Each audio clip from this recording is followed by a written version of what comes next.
ನಮಸ್ತೆ. Boss TV Kannada channel ಎಲ್ಲ ವೀಕ್ಷಕರಿಗೂ ಸ್ವಾಗತ. ನಾನು ನಿಮ್ಮ ನೆಚ್ಚಿನ cough expert doctor Ganesh Pratap. ಇಂದಿನ ಸಂಚಿಕೆಯಲ್ಲಿ ನಿಮಗೆಲ್ಲರಿಗೂ ಒಂದು ಎಲ್ಲೆಡೆ ಕನ್ಫ್ಯೂಷನ್ಗೆ ಈಡಾಗಿರುವಂತಹ ಒಂದು ಮಾಹಿತಿ ಏನಂತಂದ್ರೆ, ಕಾಫ್ ಸಿರಪ್ ಇಂದ ಉತ್ತರ ಪ್ರದೇಶ ಹಾಗೂ ರಾಜಸ್ಥಾನದಲ್ಲಿ ಆಗಿರುವ ಒಂದು ಅವಘಡದಿಂದ ಒಂದು ಏನು ಪ್ರಾಬ್ಲಮ್ ಆಗಿತ್ತು, 10 ರಿಂದ 11 ಜನ ಮಕ್ಕಳಿಗೆ ಕಿಡ್ನಿ ತೊಂದರೆ ಆಗಿತ್ತು ಅನ್ನೋ ಸುದ್ದಿ ಎಲ್ಲ ಸೋಷಿಯಲ್ ಮೀಡಿಯಾದಲ್ಲೂ ಹರಡಾಡಿತ್ತು. ಸೊ ಈ ಸುದ್ದಿ ಬಂದಾದ ತಕ್ಷಣ ಎಷ್ಟೋ ಜನ ಪೇರೆಂಟ್ಸ್ ನನಗೆ ಕಾಲ್ ಮಾಡಿದ್ರು. ಕಾಫ್ ಸಿರಪ್ ಇಂದ ನಿಜವಾಗ್ಲೂ ಅಷ್ಟೊಂದು ತೊಂದರೆ ಆಗುತ್ತಾ? ಯಾವ ಕಾಫ್ ಸಿರಪ್ ಸೇಫ್ ಆಗಿರುತ್ತೆ? ಅಥವಾ ಚಿಕ್ಕ ಮಕ್ಕಳಿಗೆ ಕಾಫ್ ಸಿರಪ್ ಕೊಡಬೇಕಾ ಕೊಡಬಾರ್ದಾ? ಇದೆಲ್ಲರ ಬಗ್ಗೆ ಒಂದು ಮಾಹಿತಿಯನ್ನು ನಿಮ್ಮೆಲ್ಲರೊಡನೆ ನಾನು ಹಂಚ್ಕೋತಾ ಇದ್ದೀನಿ. ಸೊ ಚಿಕ್ಕ ಮಕ್ಕಳಲ್ಲಿ ಮೊಟ್ಟ ಮೊದಲನೇದಾಗಿ ಕೆಮ್ಮು ಬಂದಾಗ ಕಾಫ್ ಸಿರಪ್ ಕೊಡಬೇಕಾ ಅಥವಾ ಎಷ್ಟು ವಯಸ್ಸವರೆಗೂ ಕೊಡಬೇಕು? ಯೂಶಲಿ ಲೆಸ್ ದೆನ್ 6 months ಮಕ್ಕಳಿಗೆ ಕಾಫ್ ಸಿರಪ್ನ ಅವಶ್ಯಕತೆ ಅಷ್ಟೊಂದು ಬೀಳೋದಿಲ್ಲ. ಯಾಕಪ್ಪ ಅಂತಂತಂದ್ರೆ ಅಲ್ಲಿ ಕಾಫ್ ರಿಸೆಪ್ಟರ್ಸ್ ಇರೋದೇ ಇಲ್ಲ, ಏರ್ವೇಯಲ್ಲಿ ಕಾಫ್ ರಿಸೆಪ್ಟರ್ಸ್ ಇರೋದಿಲ್ಲ. ಲೆಸ್ ದೆನ್ 6 months 6 ತಿಂಗಳಕ್ಕಿಂತ ಕಡಿಮೆ ಇರುವಂತಹ ಶಿಶುಗಳಿಗೆ ಯೂಶಲಿ ಕೆಮ್ಮು ಯಾಕೆ ಬರುತ್ತೆ ಅಂತಂದ್ರೆ, ಕಟ್ಟಿದ ಮೂಗಿನಿಂದ ಬರುತ್ತೆ ಅಥವಾ ಅವರಿಗೆ ಸ್ವಲ್ಪ ಕಫ ಆಗಿರಬಹುದು, ಅದರಿಂದ ಬರುತ್ತೆ.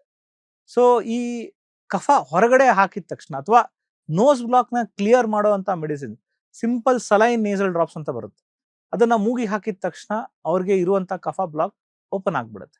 ಅಲ್ಲಿ ನಾವು ಕಾಫ್ ಸಿರಪ್ ಅಥವಾ ಕಾಫ್ ಸಿರಪ್ ಬಿಡಿ, ಕಾಫ್ ಡ್ರಾಪ್ಸ್ ಅಂತ ಅಷ್ಟೇ ಬರುತ್ತೆ, ಅಂತದನ್ನ ಒಂದೆರಡು ಡ್ರಾಪ್ಸ್ ಹಾಕಿದ್ರೆ ಕಡಿಮೆ ಆಗ್ಬಿಡುತ್ತೆ. ಸೊ ಜಾಸ್ತಿ 6 monthsಗಿಂತ ಕಡಿಮೆ ಇದ್ದವರಿಗೆ ಕಾಫ್ ಸಿರಪ್ನ ಯೂಸ್ ಮಾಡೋದಿಲ್ಲ. ಯೂಸ್ ಮಾಡಿದ್ರು ನಾವು ಮ್ಯೂಕೋಲೈಟಿಕ್ಸ್ ಅಂತ ಯೂಸ್ ಮಾಡ್ತೀವಿ. ಅಂದ್ರೆ ಕಫಾನ ವಿಭಜಿಸಿ ಅದನ್ನ ತಿಳು ಮಾಡಿ ಹೊರಗಡೆ ಹಾಕುವಂತಹ ಕೆಲವೊಂದು ಮೆಡಿಸಿನ್ ಇರ್ತವೆ, ಅದನ್ನ ಯೂಸ್ ಮಾಡ್ತೀವಿ. ಅಥವಾ ನೆಬುಲೈಸೇಷನ್ ಅಥವಾ ಸ್ಟೀಮ್ ಇನ್ಹಲೇಷನ್ ಈ ತರ ಮಾಡಿದಾಗ ಸ್ವಲ್ಪ ಕಫ ಇದ್ದಿದ್ದು ಹೊರಗಡೆ ಬಂದು ಕೆಮ್ಮು ಕಡಿಮೆ ಆಗುತ್ತೆ. ಈಗ 6 ತಿಂಗಳ ನಂತರ ಇರುವಂತಹ, 6 ತಿಂಗಳಿಂದ 2 ವರ್ಷ ಇರುವಂತಹ ಅಂತ ಮಕ್ಕಳಿಗೂ ಕೂಡ ನಾವು ಕೆಮ್ಮಿನ ಸರಪ್ ಪರ್ kg ಬಾಡಿ ವೇಟ್ ಅಲ್ಲಿ ಯೂಸ್ ಮಾಡ್ತೀವಿ. ಸೊ ತುಂಬಾ ಕೆಮ್ತಾ ಇದ್ದಾರೆ, ಬೆಳಗ್ಗಿಂದ ಸಾಯಂಕಾಲ ತನಕನೂ ಕೆಮ್ತಾನೆ ಇದ್ದಾರೆ, ಅಥವಾ ಕಫ ಬರ್ತಾ ಇದೆ, ಗುರುಗುರು ಶಬ್ದ ಬರ್ತಾ ಇದೆ, ಅಂತ ಸನ್ನಿವೇಶದಲ್ಲಿ ಸ್ವಲ್ಪ ನೆಬುಲೈಸೇಷನ್ ಕೊಟ್ಟಾಗ ಕಫ ಎಲ್ಲ ಹೊರಗಡೆ ಬರುತ್ತೆ. ಈಗ ಕೆಮ್ ಸಿರಪ್ ಅದು ಸೇಫಾ ಡೇಂಜರಸ್ಸಾ ಅನ್ನೋದು ಎಲ್ಲರಿಗೂ ಒಂದು ದೊಡ್ಡ ಕನ್ಫ್ಯೂಷನ್ ಆಗಿದೆ. ಈ ರಾಜಸ್ಥಾನ್ ಮತ್ತು ಮಧ್ಯಪ್ರದೇಶದಲ್ಲಿ ಆಗಿದ್ದ ಅವಘಡ ಏನು? ಅಲ್ಲಿ ಈ ಡೆಕ್ಸ್ಟ್ರೋಮಿಥಾರ್ಫಿನ್ ಅನ್ನೋ ಕೆಮ್ ಸಿರಪ್ನ ಏನು ಯೂಸ್ ಮಾಡಿದ್ರು, ಆ ಸಿರಪ್ ಜೊತೆಗೆ ಪ್ರಿಸರ್ವೇಟಿವ್ ಯೂಸ್ ಮಾಡೋದು, ಇಥಿಲೀನ್ ಗ್ಲೈಕಾಲ್ ಅಂತ ಹೇಳಿ ಪ್ರಿಸರ್ವೇಟಿವ್ ಯೂಸ್ ಮಾಡೋದು. ಅದು ಹೆಚ್ಚಿನ ಪ್ರಮಾಣದಲ್ಲಿ ಯೂಸ್ ಆಗಿತ್ತೋ ಅಥವಾ ಈ ಮಕ್ಕಳಿಗೆ ಅಡ್ಮಿಸ್ಟ್ ಮಾಡೋದ್ರಲ್ಲಿ ಡೋಸೇಜ್ ಏನಾದರೂ ಹೆಚ್ಚು ಕಡಿಮೆ ಆಗಿತ್ತೋ ಅದು ಕರೆಕ್ಟಾಗಿ ಗೊತ್ತಾಗಿಲ್ಲ. ಅದು ಯಾವುದೇ ಕಾರಣದಿಂದ ಆ ಡೋಸೇಜ್ ಓವರ್ ಆಗಿರ್ಬೋದು, ಅಥವಾ ಮೆಡಿಸಿನ್ ಅಲ್ಲಿ ಇರುವಂತಹ ಕೆಮಿಕಲ್ ಪ್ರಿಸರ್ವೇಟಿವ್ ಮ್ಯಾನುಫ್ಯಾಕ್ಚರಿಂಗ್ ಟೈಮ್ ಅಲ್ಲಿ ಜಾಸ್ತಿ ಆಗಿರ್ಬೋದು, ಅದರಿಂದ ಅವರಿಗೆ ಕಿಡ್ನಿಯಲ್ಲಿ ಪರಿಣಾಮ ಉಂಟಾಗಿರ್ಬೋದು ಅಂತ ನಾವು ಒಂದು ವಿಶ್ಲೇಷಣೆ ಮಾಡಿದ್ವಿ. ಆದರೆ ನಾರ್ಮಲ್ ಆಗಿ ನಾವೇನು ಕಾಫ್ ಸಿರಪ್ಸ್ ಯೂಸ್ ಮಾಡ್ತೀವಿ, ಆ ಕಾಫ್ ಸಿರಪ್ ಇಂದ ಮಕ್ಕಳಿಗೆ ಆಗಲಿ ದೊಡ್ಡವರಿಗೆ ಆಗಲಿ ಏನೋ ದುಷ್ಪರಿಣಾಮಗಳು ಆಗೋದಿಲ್ಲ. ಅದನ್ನು ಹಿತಮಿತವಾಗಿ ಯೂಸ್ ಮಾಡಿದಾಗ ಯಾವ ದುಷ್ಪರಿಣಾಮಗಳು ಆಗೋದಿಲ್ಲ. ಬಟ್ ಪ್ರಾಬ್ಲಮ್ ಎಲ್ಲಾಗುತ್ತೆ ಅಂತಂತಂದ್ರೆ, ಓವರ್ ದ ಕೌಂಟರ್ ಮೆಡಿಸಿನ್, ಎಲ್ಲಾ ಡಾಕ್ಟರ್ಗಳು ಪಿಡಿಯಾಟ್ರಿಷಿಯನ್ಸ್ ಹೇಳೋದು ಇದೇ ಮಾತು. Over the counter medicines use ಮಾಡಿದಾಗ, ನಿಮಗೆ ಅದರದ ಡೋಸೇಜ್ ಗೊತ್ತೇ ಇಲ್ದಾಗ, ಸೊ ನೀವು ಅದಕ್ಕೆ 5 ml ಯೂಸ್ ಮಾಡೋ ಜಾಗದಲ್ಲಿ 10 ml ಯೂಸ್ ಮಾಡಿದ್ರಿ, ಆ ತರ ಆದಾಗ ಮಕ್ಕಳಿಗೆ ಮೆಡಿಸಿನ್ ಜಾಸ್ತಿ ಡೋಸ್ ಆಗ್ಬಿಟ್ಟು ಅವರು ಡೀಪ್ ಸ್ಲೀಪ್ ಅಲ್ಲಿ ಹೋಗ್ಬಿಡ್ಬೋದು, ಅಥವಾ ಫಿಟ್ಸ್ ತರ ಬರ್ಬೋದು, ಅಥವಾ ಟ್ರೆಮರ್ಸ್, ಕೈ ನಡುವ, ಕೈ ಶೇಕಿಂಗ್ ಆ ತರ ಆಗ್ಬೋದು. ಈ ತರ ದುಷ್ಪರಿಣಾಮಗಳು ಆಗ್ಬೋದು. ಬಟ್ ಇಲ್ಲಿ ಏನು ಮಧ್ಯಪ್ರದೇಶ್ ಮತ್ತು ರಾಜಸ್ಥಾನದಲ್ಲಿ ಅವಘಡ ಆಗಿತ್ತು, ಅಲ್ಲಿ ಅದರಲ್ಲಿ ಇರುವಂತಹ ಪ್ರಿಸರ್ವೇಟಿವ್ ಇಂದ ಕಿಡ್ನಿ ತೊಂದರೆ ಆಗಿತ್ತು, ಲಂಗ್ಸ್ ಪ್ರಾಬ್ಲಮ್ ಆಗಿರಲಿಲ್ಲ ಮಕ್ಕಳಿಗೆ.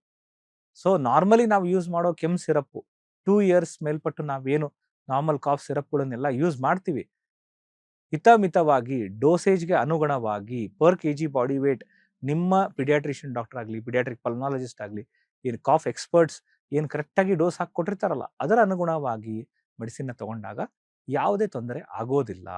ಸೊ ಒಂದೊಂದು ತರಹದ ಕೆಮ್ಮುಗಳಿಗೆ ಒಂದೊಂದು ಥರ ಕೆಮ್ಮು ಸಿರಪ್ಗಳಿರುತ್ತೆ. ವೆಟ್ ಕಾಫ್, ಕಫ ಇರುವಂತಹ ಕೆಮ್ಮಿಗೆ ಮ್ಯೂಕೋಲೈಟಿಕ್ ಸಿರಪ್ಸ್ ಇರುತ್ತೆ.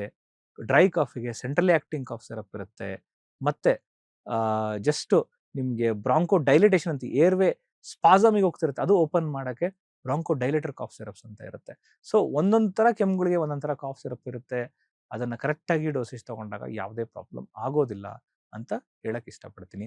ಸೊ ಜನರೆಲ್ಲರೂ ಈ ಕೆಮ್ಮಿನ ಸಿರಪ್ಪಿನ ಆ ಕನ್ಫ್ಯೂಷನ್ನ ದೂರ ಇಟ್ಕೊಂಡು ಕೆಮ್ಮು ಬಂದಾಗ ಮಕ್ಕಳಿಗೆ ಆಗಲಿ ದೊಡ್ಡವ್ರಿಗಾಗಲಿ ಮೊಟ್ಟ ಮೊದಲನೇದಾಗಿ ನಾನು ಹೇಳುವ ಒಂದು ಸೂಚನೆ ಏನಂತಂದರೆ, ಮನೆಯಲ್ಲಿರುವಂತಹ ನಮ್ಮ ಈ ಆಹಾರ ಪದ್ಧತಿಗಳಲ್ಲಿ ಸ್ವಲ್ಪ ಚೇಂಜಸ್ ಮಾಡಿಕೊಂಡು ಈ ಕಾಳುಮೆಣಸು, ಶುಂಠಿ ಮತ್ತು ಲವಂಗ ಇದರಿಂದ ಮಾಡಿರುವಂತಹ ಒಂದು ಕಷಾಯವನ್ನು ಫಸ್ಟ್ ಸೇವಿಸಿದರೆ ಯಾವುದು ಕಾಫ್ ಸಿರಪ್ ಅವಶ್ಯಕತೆ ಅಷ್ಟೊಂದು ಬೀಳೋದಿಲ್ಲ.